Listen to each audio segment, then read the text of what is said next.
and Mr. Howard Allen Jr., dealing with the Nashville Homeless Underground. And of course, Mr. Allen, let's see if we could start you off by talking about an organization I think that you were instrumental in helping to establish, and that is the Nashville Homeless Underground. Exactly what is this, and what have you been able to accomplish with such an organization? Well, right now we're a new grassroots organization, and it was formed June the 3rd of 2012 by Mr. Randall Vincent and Howard Allen Jr., and we also have another member by the name of Ron White. What we are, our mission statement is building relationships with people, because that's what it's going to take, is people to overcome homelessness, to eradicate homelessness. And what we've had one town hall meeting where we were just trying to educate people and get input from society. What we have done also is just try to expose certain disparities in the society of Davidson County. You know, corporations, when it's dealing with corporate, you can have Music City Center conventions, you can have rented bicycles all over different parts of Davidson County. You can have a $10 million water park, but we're sitting here waiting for housing. And we're in the 8th year now, and I was one of the first homeless commissioners to sit on that during the former administration of the former Mayor Bill Purcell.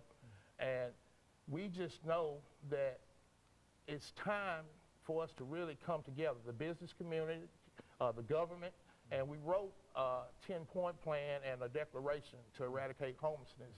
And that was to show that the businesses and the government that this is something that's very, very serious. The population of the homeless population is growing very rapidly. We have a lot of young, I would call them kids because I'm old enough to be their father, children that are here that are growing in this state of homelessness. I don't know if they think it's cool to be homeless, and it's nothing cool about being homeless at all.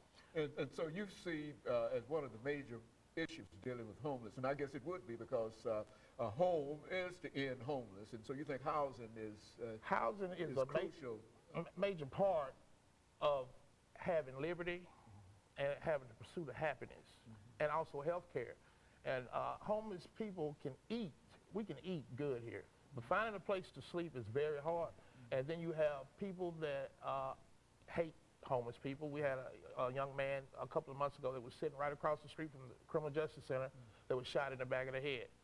And you know, there's no reason for that. We had a guy 2 months ago to die on church steps because there was no place for him to go sleep at the Nashville Rescue Mission or the room in the inn. We need housing, and that's a human right. You know, we have, I believe in miracles. We have a guy by the name of Father Charles Strobel that had a vision where he got churches. It didn't matter what denomination you were, but they checked their egos outside the gate. The room at the end? The room at the end. Yeah. Father Charles Strobel. He's been our bridge over the troubled waters for all the homeless, especially for me.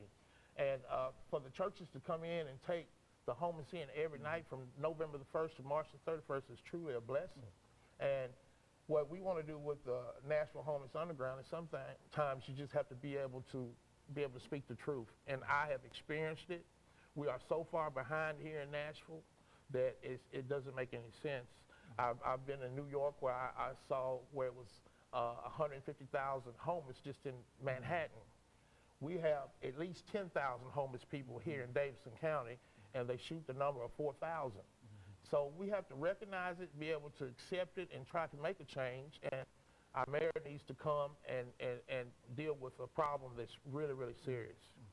Mr. Summer, with your experiences outside of being homeless and the movement that you've made upward, would you say that it could be cost efficient to provide homes for the homeless population in Nashville? Could you work out a scenario that would make that doable and cost efficient in some ways? Absolutely. And you know, there have been a number of studies done, Dr. Haney, that have indicated, I mean, there was one in Reno, Nevada done, they call it $1 Million Murray. And part of the issue for Nashville, I think, is that, you know, we have been really kind of in a mode that I would say manages homelessness rather than attempts to end it. There have been some attempts to make a change in that paradigm, but I think, you know, there's some real challenges in doing that within our city. It's not that the people in Nashville, I think, don't care, but there is no real central way to connect people.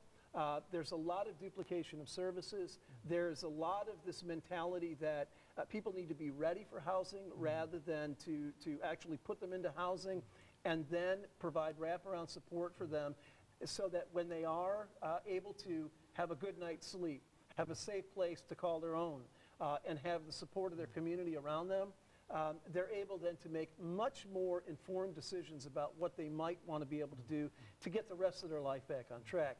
And, you know, I too have great respect and admiration for Father Strobel.